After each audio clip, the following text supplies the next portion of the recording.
With everyone still talking about Meghan Markle's Givenchy wedding gown, we wanted to take a look back at some other stylish standouts that have made women swoon.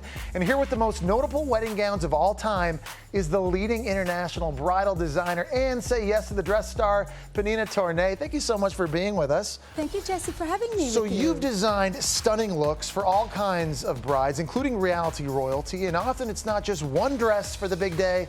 Sometimes it's two. You've done two for Nene Leakes, Kim Zolciak, even 4 whites for an Insta star and vlogger for her wedding. So you think having multiple gowns on the big day, is that a trend of the moment right now? It is absolutely a huge trend at the moment. We've seen so many brides wear more than one dress, and I'd like to think that I started it because when I first came to Kleinfeld 13 years ago, no one understood why on every fitted dress I had an overskirt. But that's because brides want to look like a princess when they're walking down their aisle, but also want to look sexy when they're dancing their night away. All right, we're going to look back now, and I want to talk classics here. We're going to start with Princess Diana, and this is incredible. Her gown was seen by 750 million people back in 1981, and I know that it really inspired you personally. Tell me about her dress. Well, Princess Diana wore a David and Elizabeth Emmanuel couture ball gown. It was made out of silk taffeta and ivory, and it had 10,000 pearls beaded on it. Wow.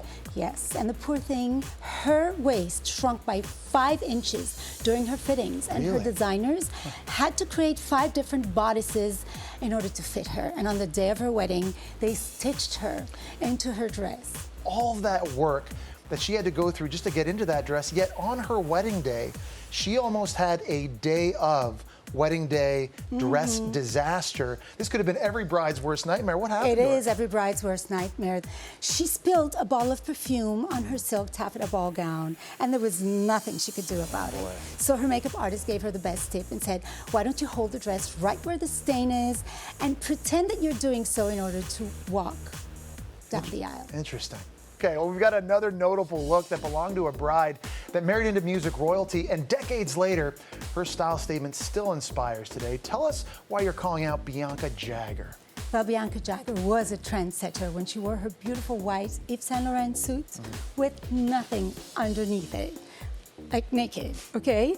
And she did that because she was pregnant at the time with her daughter Jade, and the blouse that she intended to wear under her jacket was a little too small. So she just, she was bold enough and courageous enough to wear it with nothing. And a lot of celebrities walked the red carpet inspired by Bianca, and even Ellen DeGeneres got married in a white pantsuit.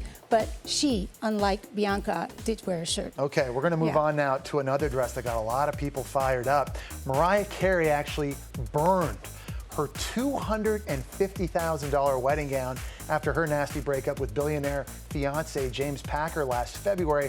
I got to ask you, as a designer, how did that make you feel to see that? It tore my designer's heart to see this beautiful Valentino couture gown go up in flames. And I would never dream of burning any of my 2 ex-wedding dresses, and I would be so sad if any of my brides would ever burn one of my babies. But Mariah is Mariah. It's the same as burning 5 cars or a house. $250,000 up in flames. It's crazy. Yeah. All right, well, we've got 2 notable brides who both graced the cover of Vogue in wedding white, and they got married just months apart in Italy, wearing 2 of the most expensive wedding dresses to date, but their style really could not be any more different. Talk to us a little bit about Amal Clooney and Kim Kardashian. So Amal Clooney became a Hollywood princess when she married George Clooney, and she wore an exquisite Oscar de la Renta off-the-shoulder lace dress. It was all beaded with crystals and beading. It was so gorgeous, and because Oscar de la Renta sadly died a month after her wedding, her dress is now a piece of fashion history, and it is shown in a museum. All right, tell me about Kim Kardashian. Well, Kim Kardashian wore, just as Meghan Markle did, a Givenchy gown, and her gown was made of handmade lace. Can you imagine that? Wow, no. And it had like sheer panels. The front of her dress was higher, but the back of her dress was so low and so sexy that it really emphasized her #1 asset. Okay, we all know now after listening to this, wedding gowns can become very, very expensive.